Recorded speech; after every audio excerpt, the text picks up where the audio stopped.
At 71, Ricky Skaggs, one of bluegrass music's most legendary voices, has broken his silence in a way no one expected. For decades, fans saw him as the smiling, God-fearing musician who carried the torch of traditional country and bluegrass with grace. But behind the banjos and gospel hymns, Skaggs carried grudges, disappointments, and bitter rivalries that few ever knew about. Today, he finally names the 6 grand Ole Opry artists he could not stand, and the reasons will leave you stunned. These are not simple personality clashes, but stories of betrayal, jealousy, and artistic feuds that shook the foundations of Nashville itself. Before we dive into video, please subscribe our channel. Ricky Skaggs was born in 1954 in Cordell, Kentucky, a small coal mining town where music was more than entertainment, it was survival. By the age of 5, he was already strumming a mandolin, and his raw gift stunned neighbors and family alike. But behind the early fame lay a childhood marked by struggle. His family lived in deep poverty, and while his peers dreamed of ordinary childhoods, Ricky was thrust into adulthood, traveling with musicians to help his family make ends meet. Tragedy came early in the form of loss. When Ricky was just a boy, his father suffered from health complications that forced him out of work, leaving the family in financial despair. Ricky turned to music not just as a passion, but as a lifeline. That pressure created both resilience and scars he admitted in later years that he often felt burdened by responsibility no child should have to bear. His rise to stardom in the 1980s was dazzling. With chart-topping hits and a return of bluegrass to mainstream country, Skaggs became a household name. Yet the higher he climbed, the more personal demons shadowed him. He battled loneliness on the road, tension in his marriages, and even career setbacks when the spotlight shifted. Ted to newer artists. His unwavering faith often pulled him back, but the bitterness of betrayal within the industry left lasting wounds. Though admired for his devotion to traditional music, Skaggs' life was shaped by hardship, jealousy, and rivalries that fans never saw. Now, at 71, when most expect only wisdom and forgiveness, Ricky has stunned the music world by naming the 6 grand Ole Opry artists he openly despised, and the reasons reveal the darker side of Nashville Golden Halls. Now we talk about 6 names he dislikes the most, and why. Number 1. Porter Wagoner. Porter Wagoner, the rhinestone-suited Mr. Grand Ole Opry, may have been a legend in Nashville, but Ricky Skaggs never hid his discontent with him. On the surface, Porter appeared larger than life, a charismatic showman who helped launch Dolly Parton's career and became a household name. But behind the sparkle, Skaggs saw someone he believed thrived on manipulation and control. According to Ricky, their tension began when he was still carving his place in the Opry. Wagoner, protective of his own spotlight, allegedly dismissed Ricky's traditionalist approach, calling it old-time noise, compared to the flashy, modern sound Porter wanted to push. To Skaggs, this was not just criticism, it was a betrayal of the very roots of country and bluegrass he had fought to keep alive. The rivalry deepened when Skaggs refused to conform to Porter's expectations. He believed Wagoner was more concerned with his image than the integrity of the music. Skaggs, a deeply spiritual man, found it hard to respect Porter's backstage behavior, which he described as arrogant and dismissive of younger artists. Rumors of Wagoner's temper and bitter lawsuits with Dolly Parton only fueled Ricky's dislike, reinforcing his view of Porter as someone who valued power above loyalty. For Skaggs, Wagoner symbolized the clash between authenticity and showbiz. Their relationship never healed, and even years later, Ricky reportedly cited Porter as one of the Opry artists who left him bitter and disillusioned about Nashville's inner circle. Number 2, Hank Snow. Hank Snow, the Canadian-born country legend known for classics like I've Been Everywhere and I'm Moving On, was admired by millions, but Ricky Skaggs carried a private bitterness toward him. On stage, Snow projected charm and tradition, yet behind the curtain, Ricky believed he was cold, dismissive, and even jealous of the rising generation. Skaggs once recalled that when he first appeared at the Opry, Hank showed little interest in welcoming him. For Ricky, who grew up idolizing Opry stars, this indifference felt like a personal blow.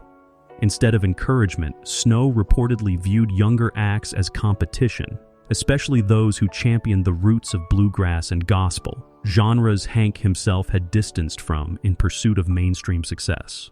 What angered Ricky most was Snow's alleged tendency to downplay others' accomplishments. When Skaggs brought traditional bluegrass sounds back to radio in the 1980s, he expected veterans like Hank to support the revival.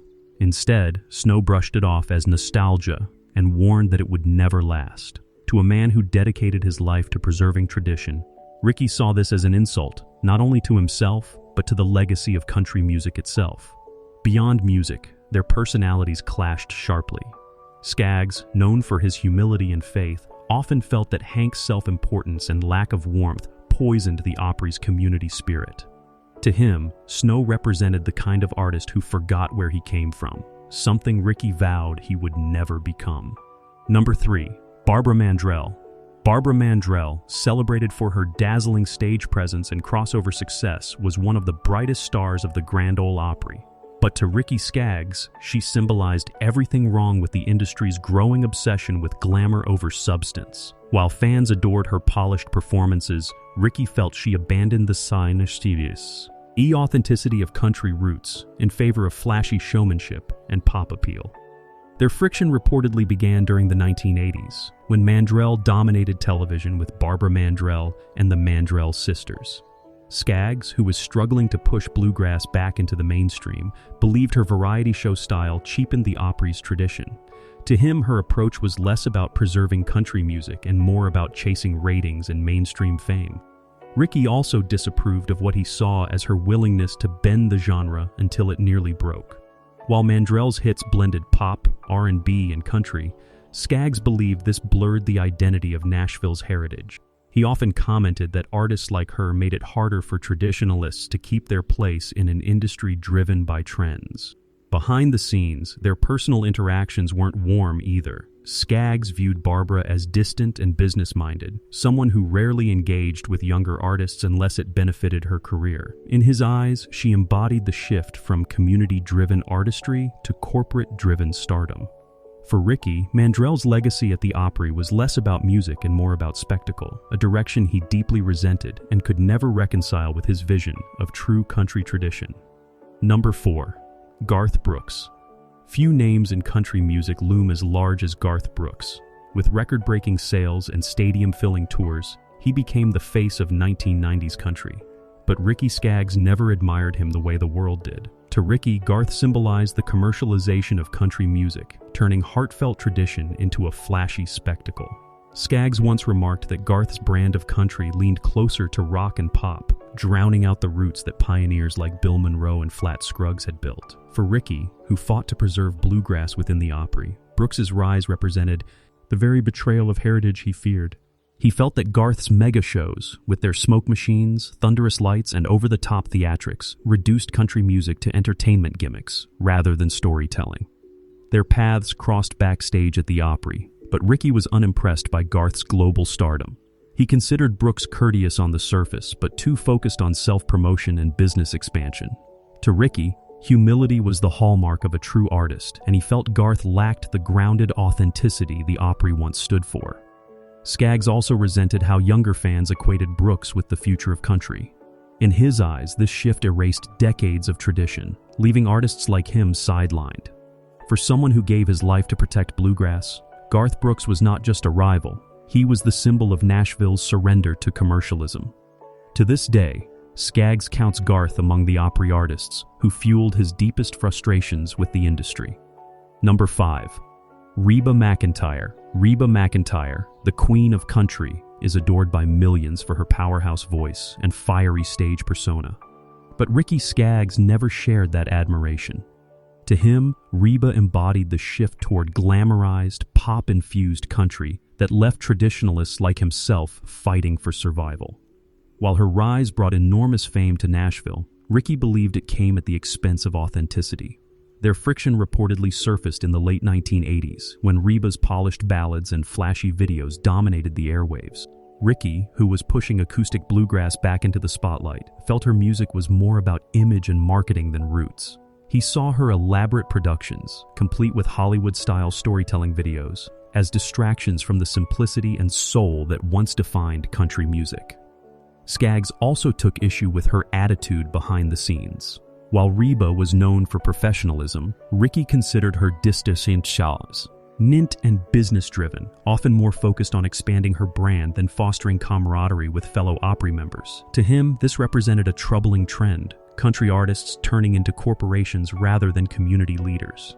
Another point of contention was her embrace of pop country crossovers. Reba's ability to chart across genres impressed many, but Skaggs believed it diluted the Opry's heritage. He feared fans would come to expect spectacle and gloss rather than heartfelt, fiddle-driven tradition. For Ricky, Reba McEntire was not just another superstar. She was a reminder of how far the Opry had drifted from its roots, leaving him disillusioned with its direction. Number 6. Alan Jackson. Alan Jackson, often hailed as one of the last defenders of real country, might surprise fans by appearing on Ricky Skaggs' hate list. On the surface, both men valued tradition, but Ricky saw in Alan a contradiction that left him frustrated and bitter. While Jackson built his career singing about keeping it country, Skaggs believed his actions behind the scenes often betrayed that very message. Their tension reportedly grew during the 1990s, when Jackson became one of the Opry's biggest stars. Ricky felt that Alan, despite his traditional image, leaned too heavily on commercial formulas. To Ricky, this wasn't authenticity. It was packaging tradition in a way that sold records but stripped away its raw soul. He thought Alan music was crafted to please radio executives rather than honor the roots of the genre. Another source of conflict was Alan's public persona. Fans adored him as humble and down-to-earth. But Ricky, who valued sincerity above all else, saw him as guarded and sometimes insincere when it came to backstage interactions. Skaggs longed for the old Opry days of family-like bonds, but he felt Jackson was more concerned with his brand than building genuine connect. Perhaps most painful for Ricky was how Alan was hailed as a hero of traditional country, while Skaggs, who had fought tirelessly to revive bluegrass, was sidelined. To him, Alan Jackson represented a kind of hollow traditionalism, polished on the surface but lacking the grit and devotion Ricky considered essential. At 71, Ricky Skaggs has nothing left to prove, yet his candid confessions reveal the scars he carried from a lifetime inside the Grand Ole Opry. For fans who only saw the smiling bluegrass legend, these grudges expose a darker truth about Nashville. Behind the music lies rivalry, betrayal, and disappointment. Skaggs' honesty may shock some, but it also shows the cost of defending tradition in an industry obsessed with fame. By naming these 6 artists, he leaves a haunting reminder that even legends wrestle with bitterness, and the Opry's glittering stage often hides painful shadows.